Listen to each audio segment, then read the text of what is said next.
Hello, I'm Bill Monroe, and welcome to 2-Minute Talk Tips. This week's tip, create a folder on your desktop for all your key documents. Few things are more frustrating in the middle of a presentation or between multiple presentation sessions in the same day than trying to answer a question where you need to either look up something on a document or maybe you want to show off a document to your audience, something that might not be in your slide deck, either because you forgot to put it in there or because the discussion went a different direction than you expected and you were making last-minute course adjustments to make sure you meet the needs of your audience. But when you're looking for that stuff and you can't find it and you have to search through all of your different folders and directories and external drives and cloud drives, it can get really annoying and it feels like you're under a lot of pressure at that point. What I recommend you do before starting a presentation, especially if you're going to be doing a bunch of presentations, is that you first create a simple folder on your desktop. And then in that folder, put your slide deck, put your source documents, include any other PDFs you might want to reference, any photographs that you don't have in your deck that you might want to refer to later. And yes, even include the digital version of your pre-trip logistics form. So you have all of that stuff in that one simple place. And then when you need to look up something quickly, it's just click through that folder and there all that stuff is. It doesn't get mixed up with all of the other stuff that you have on your computer, and especially all of the other stuff that you might not want that audience to see for any number of reasons. When you're planning a presentation, usually you want to keep these things simple. You don't want to throw in a whole bunch of other distractions and source of stress. So just create that folder and put all of the relevant stuff in that one place. Stick around, and after the break, we're going to talk about 7 ways to make your presentation conclusions more effective.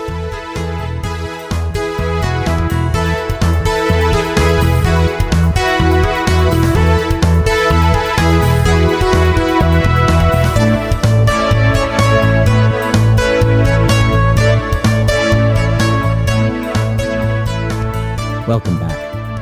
Today, I'm going to talk about one of those topics that I'm focusing on improving in my public speaking, and that's the conclusions to my talks.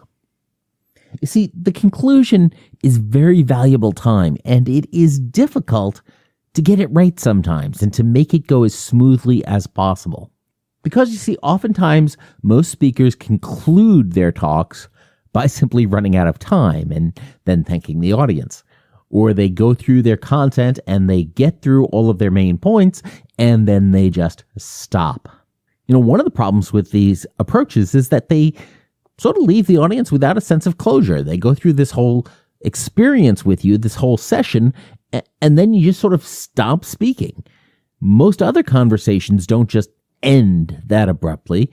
And when books or movies end that abruptly, we tend to get annoyed usually. Just look at the feedback for the final episode of The Sopranos, which was, again, another one of those shows that just sort of ended. Our audiences want an ending. They want us to wrap things up for them. They want us to tell them what to do next. They want us to summarize for them what they should do with all of this information they just learned. And that's why the conclusion of a talk is so valuable. And generally, we'll spend a lot of time on the introduction because that's just how we're introducing ourselves to the audience. But the conclusion can be just as important because that is the very last thing they are going to hear from us. That is what they are going to leave the session with. And the last thing that they hear can either be completely forgettable or completely memorable. And it's up to us as speakers to make it as memorable as possible. So here are 7 tips to make the conclusions to your talk more effective. First, make sure you actually wrap up your talk in your conclusion. Second, recall the key points that you talked about so your audience knows what was important. Third, summarize your calls to action. What do you want your audience to do? Fourth, close any open loops that you have. Fifth, try and tie your conclusion back into your beginning. Sixth, Make sure you conclude your presentation only once. And 7, memorize your conclusion for the most effective presentation as possible. So first of all, let's talk about the importance of actually wrapping up your presentation. You definitely want to use your conclusion to wrap everything up, to sort of put a bow on it. See, you've been talking for a while by the time you get to your conclusion, and you've covered a lot of ground. And the audience has probably had some predictable reactions or asked some predictable questions. You want to take this opportunity to go ahead and bring it home for the audience so they know what they just went through. So you can go ahead and talk about what they just spent the time listening to you talk about, so that you can go ahead and summarize the questions that they asked and explain again how they tie into your main points. You want to make sure that you are pulling all of those different threads of your conversation together into one place at the end so that they understand the broader context of what you've been talking about. Because it is a lot easier for your audience to understand things and to retain information when they also understand the context of that information and how it all fits into the bigger picture and understand the why of how it all goes together versus just hearing a series of facts. So as you think about how to wrap up your presentation, you're probably starting to ask yourself how. And that takes us right into tip number 2, which is going to be to recall your key points. You want to start by summarizing the key points that you talked about. Your audience has, of course, heard these points already, and they've heard you explain these points, and they've heard you support them, and they've been exposed to all of that information. By the time you get to your conclusion, you don't have to go ahead and repeat everything in nearly the same level of detail. But you do need to call out those points. It reminds them of what's important, and it will remind them that they've now already learned why these points are relevant. These key points that you're recalling probably also mirror the ones that you talked about in your preview or your introduction earlier in the talk. If you tell your audience that you're going to talk about these 3 or 4 different things at the beginning, make sure you talk about them during your presentation, and at the end of your presentation, go ahead and recall those again so that what they hear in your wrap-up matches what they heard in your preview. In some cases, this goes back to the old high school lesson we all learned about writing, and that's the tell them what you're going to tell them, and then tell them what you told them. Part of your conclusion is the telling them what you told them. See, the key points that you are structuring your entire talk around should also be the ones that are the most important ones for you to land, the ones you really want your audience to understand. And if the key points that you talked about in your talk are not the ones that it's most important to land, then you need to go back and look at that talk again and really rethink the structure of that. But of course, we're not just standing up there and talking just because we like doing it. Well, okay, sometimes we are. But generally, we actually have a goal. There's something we want to have happen. And that brings us to the 3rd tip for building more effective conclusions. And that's to summarize your call to action and make sure you leave your audience with your call to action, even if you don't go ahead and call it that or name it as the call to action. Maybe it's the key takeaways you want them to leave with. Maybe it's just instructions you're going to give them and you're not going to label them like that anyway. What matters, though, is that you do summarize those calls to action. You want to make sure that the audience understands what you want them to do with that information. Because if they don't understand what you want them to do with the information you've just shared, then really, you've probably just wasted everybody's time. That call to action, whether it's to understand something, whether it's to go ahead and sign up for something, whether it's to go ahead and implement a change or look at the budgets in a different way, whatever it is, that's the entire point of your talk. That's the reason that you and your audience are all there. Your call to action is the change that you want. And make sure you include your call to action in your conclusion so that as people leave your talk, as they remember the very last things that you talked about, it's going to be the instructions that you want them to go forward into this world with.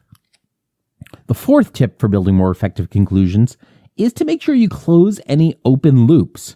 For example, if you start telling a story and maybe the story has 3 parts and you've told parts 1 and 2 earlier in the talk, you'd better be telling part 3 in your conclusion. If you start with a rhetorical question, if you start by having the audience wonder about certain things, make sure you do what you can to give them answers by the time your talk is done. You want to make sure that the audience has that closure, that you don't leave them with lingering questions and lingering things that are out there because you introduced them earlier in the talk. So make sure you go ahead and you close any of those open loops. Don't let your audience leave wondering, wait, what about that thing you talked about? One of the most common loops you need to make sure you close in your conclusion is something that maybe you introduced in the opening. And that brings us to tip number 5 for your conclusion. And that's tie your conclusion back to your opening if at all possible. Think of this as the next level of closing those loops. If you open your talk with a story, can you perhaps save the end of that story for the end of your talk and then incorporate that into your conclusion? If you can do that, you end up with a nice structure and a nice bookend for your talk that really helps tie everything together for your audience. By tying your conclusion back into your introduction, it also emphasizes that the stuff that was important enough to open with is also important enough to carry through the talk and for them to retain as they go forward after your presentation. It puts you in a better position to reflect the entire story and theme that you're talking about when your intro and your conclusion can tie together nicely. The 6th tip for more effective conclusions is to end only once. I really enjoyed the Lord of the Rings series, and the 3rd book in the series, or the 3rd movie in the series, is The Return of the King, and there's a ton of stuff that happens in there as they try and tie up the trilogy. The main problem I've encountered with that book and that movie is that it seems like there are 3 or 4 or 20 or 30 different times that it ends. It seems to wrap up, you take it through a crescendo and bring it to a close, and then it goes ahead and here's another close, and here's another close. When you're talking to your audience and when you're doing your own presentation, try not to do that. If you are wrapping everything up and tying everything together at the end, make sure that's actually at the end of your presentation. When you're done with your conclusion, thank the audience and get the heck off the stage. And the 7th tip is to memorize your conclusion. The 6 previous tips I've already talked about were all involved in the preparation of your talk and how you're going to structure your conclusion. Now we're moving into our final tip and we're shifting out of the prep phase and into the actual technical delivery phase. And that's when you get to your conclusion, you want to have that memorized. You don't want to spend your valuable conclusion time looking at your slides or looking at your notes. When you wrap up, you want to connect with your audience and give them your full attention. You want to emphasize now your eye contact or perhaps the nose contact I talked about a couple weeks ago. This is going to demonstrate your confidence and your commitment to the material. This is also a key time to take it beyond just that logic. Back in episode 35, I talked about the interplay of logos, pathos, and ethos. In short, logic, emotion, and credibility. And those are, of course, important elements in persuasion and important elements in defining the truth for your audience. While most of your talk may have been around logos, may have been around building a cogent argument or a logical argument, once you've done that, and by the time you get to the conclusion, now is the time when you're going to emphasize the pathos more, when you're going to emphasize that deeper emotional connection to your audience. And you want to do that by focusing on your audience, by having that conclusion memorized so that you can give them the full emotional impact of what you're saying. And if you don't have your conclusion memorized at that point, it's going to be much more difficult to accomplish that. And that brings us to the conclusion of our talk about conclusions. As you go ahead and look at how you are structuring your conclusions, the key thing is to make sure you do follow those 7 tips. And that's to wrap up your talk with your conclusion, Recall the key points that you made. Summarize your calls to action so that your audience knows what you want them to do. Close any open loops that they have. Tie it back to your opening. End it only once. And of course, memorize your conclusion. This is an important skill, and it's one that I'm continuing to work on to develop to become even more effective. And it's something we can all work on to become more effective and to give our audience better conclusions to our talks. Because too often, we just reach the conclusion of our talk by running out of time or running out of slides, but it doesn't have to be that way. With some work, some planning, and some practice, we can make sure that our conclusions leave our audience with just what they need and just what we need them to have. So what do you think makes a great conclusion? Or what talks have you heard that wrapped up really well? Go ahead and let us know in the comments over at 2minutetalktips.com, episode 56. Before you go ahead and give your next talk or conduct your next presentation, make sure you go ahead and practice your conclusion. Apply these tips and see if you can make your talk more effective by doing that. If you think these tips have been helpful, go ahead and share this episode with a friend or a colleague. And that next talk probably isn't just about the conclusions, it's also about the other material you need. So make sure you have that folder on your desktop for all of your key resources. And of course, as always, don't get best. Get better. Thanks a lot. I'm Bill Monroe, and I'll talk to you next week.